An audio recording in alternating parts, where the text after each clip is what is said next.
Alina a appris à nager à l'âge de 60 ans. Aujourd'hui, avec 12 printemps de plus, elle est la doyenne des participantes aux Senior Games. Pour le 200 mètres nage libre, elle a choisi de commencer par la brasse, son style préféré.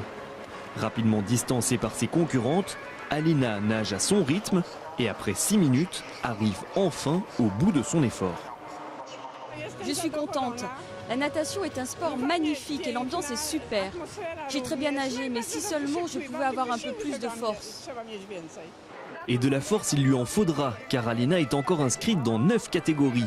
Comme elle, 1000 sportifs, majoritairement polonais, prennent part à ces Senior Games dans la région de Warmie et Mazurie. Le concept, né à Saint-Louis aux États-Unis en 1985, a été importé en Europe, aux Pays-Bas, en 2009, sur le modèle des Jeux Olympiques. Le cyclisme, la natation et d'autres sports ont leur propre championnat senior une fois tous les 2 ou tous les 4 ans. Mais ce n'est pas la même philosophie que les Jeux Olympiques, celle de réunir tous les sports et tous les sportifs. Bien que le concept soit le même, les Senior Games n'ont pas le droit de prendre l'appellation Jeux Olympiques car ils ne dépendent pas du CIO, le Comité international olympique.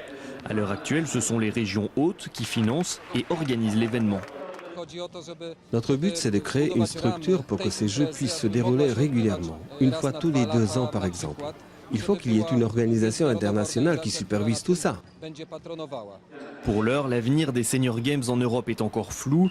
Des régions belges, espagnoles et anglaises se seraient portées candidates pour les accueillir dans le futur, mais personne ne sait encore ni où ni quand aura lieu la 3e édition.